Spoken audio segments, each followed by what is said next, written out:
13 जनवरी 2026 को university grant commission यानी कि यूजीसी की तरफ से एक गैजेट नोटिफिकेशन जारी किया गया था और उसमें कहा गया था कि ये जो बिल है उसको इसलिए पास किया जा रहा है कि इसमें जो आपसी मतभेद हैं वो नहीं होंगे। लेकिन आज सुप्रीम कोर्ट ने इस मामले पर सुनवाई करते हुए यूजीसी के नए नियमों पर रोक लगा दिया है और सुप्रीम कोर्ट ने कहा है कि इस तरह के नियमों का गलत इस्तेमाल भी हो सकता है और इसमें कई शब्द ऐसे हैं जो आगे चलकर भ्रम की स्थिति भी पैदा कर सकते हैं। और इसी वक्त हम यूनिवर्सिटी के बाहर खड़े हुए हैं। आप देख सकते हैं कि ये इलाहाबाद यूनिवर्सिटी है, ये पूरब को ऑक्सफोर्ड कहा जाता है और इसके बाहर छात्र हैं। हम उनसे जानेंगे और बात करेंगे कि आखिर जो यूजीसी की जो नई गाइडलाइन जारी की गई थी अब उस पर सुप्रीम कोर्ट ने स्टे लगा दिया है।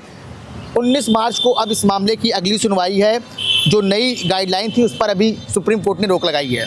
देखिए, माननीय सुप्रीम कोर्ट ने रोक लगाई है, लेकिन हमें मांग करते हैं कि जो यूजीसी का नियम 13 जनवरी को लागू हुआ था लागू हो, जिसके माध्यम से इस देश में जातिगत भेदभाव खत्म होंगे।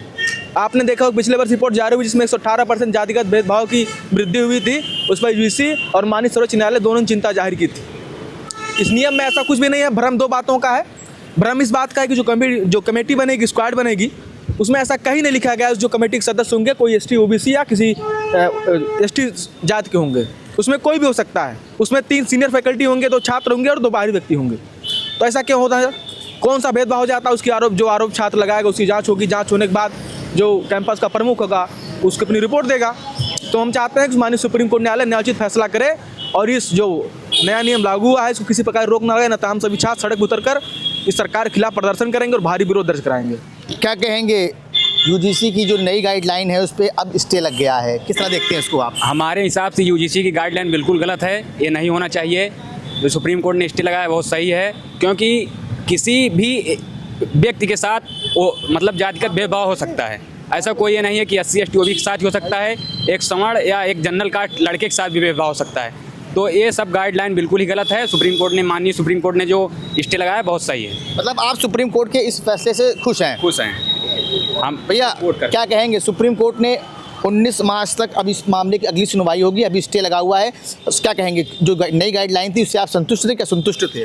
नहीं सर, हम इससे संतुष्ट थे। हम यह सुप्रीम कोर्ट से मांग करते हैं कि ये सुनिश्चित किया जाए और इसे आगे तौर पर बढ़ाया जाए, क्योंकि कभी भी ऐसा संभव नहीं हो सकता कि सामान्य वर्ग के साथ जाति भेदभाव हो सकता है।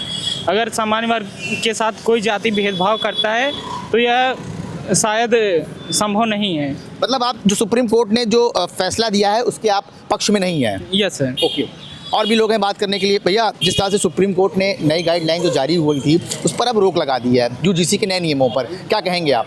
देखिए, माननीय सर्वोच्च न्यायालय ने 19 जनवरी तक के लिए इसको डिले कर दिया है।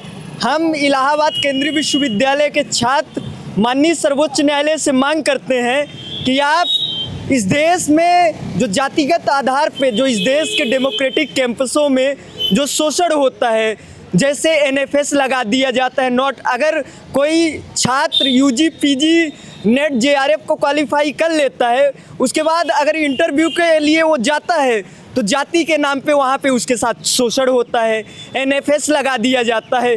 यूजीसी ने जो ये गैजेट को पास किया था उसमें यूजीसी ने ये दर्शाया था कि इस देश के कैंपसों में 118% जातिगत भेदभाव की वृद्धि हुई है। तो हम लोग, लेकिन सुप्रीम कोर्ट ने यह भी कहा है कि कहीं ना कहीं इसमें कुछ शब्द ऐसे हैं जो भ्रम की स्थिति पैदा कर सकते हैं और इसका गलत इस्तेमाल भी किया जा सकता है। देखिए, मुझे ऐसा नहीं लगता। उसमें जो आप अगर उस गैजेट को आपने पूरा पढ़ा होगा तो उसमें जो उसका उद्देश्य है धर्म, जाति, लिंग, जन्म स्थान, अनुसूचित जाति, अनुसूचित जनजाति, अन्य पिछड़े वर्ग के लोग, सामाजिक आधार पे कमज़ोर लोग, सामाजिक आधार पे हमारे सामान्य वर्ग के भाई भी आ जाते हैं, उन्हें भी EWS का 10% आरक्षण प्राप्त हुआ है। जब इस देश में EWS का 10% आरक्षण लागू होता है तो इस देश की बहुजन कमेरा कम्युनिटी से SC ST OBC माइनॉरिटी के लोग विरोध नहीं करते। लेकिन जब इस देश में बहुजनों की, गरीबों की, किसानों की, मजदूरों की बात आती है तो आप देख रहे हैं कि पूरे देश में इसके विरोध में जगह जगह आंदोलन हुई। इसी इलाहाबाद केंद्रीय छात्र उनसे बात करते हैं, क्या कहेंगे? आज सुप्रीम कोर्ट ने अभी तो फिलहाल स्टे लगा दिया है। देखिए, हम लोग इस बिल का समर्थन करते थे, लेकिन आज सुप्रीम कोर्ट ने 19 मार्च तक के लिए इस पर रोक लगा दिया है और 19 मार्च की सुनवाई के बाद सुप्रीम कोर्ट का अपना फैसला जो होगा अभी तक तो जो हम लोग इसका समर्थन करते थे, लेकिन 19 मार्च के बाद जो फैसला आएगा, अगर फेवर में बहुजनों के छात्रों के फेवर में नहीं आएगा, ओबीसी एससी फेवर में नहीं आएगा, तो ये जो जनरल कैटेगरी के छात्र इसके विरोध में उतर रहे थे, फिर उसके बाद ओबीसी के लोग, एससी एसटी के लोग, जो देश की 90% आबादी है वो सड़कों पे होगी और इस बिल के समर्थन में सड़कों पे होगी और ज़रूरत पड़ी तो दिल्ली का घेराव करने का कार्य करेंगे और उसकी बिल के समर्थन में हम लोग एक बड़ा आंदोलन करने का कार्य करेंगे। ये थे हमारे साथ कुछ यूनिवर्सिटी के छात्र। हालांकि 19 मार्च को सुप्रीम कोर्ट अब यूजीसी की नई गाइडलाइन को लेकर सुनवाई करेगा। हालांकि कुछ छात्र इससे सहमत हैं तो कुछ छात्र इससे असहमत हैं।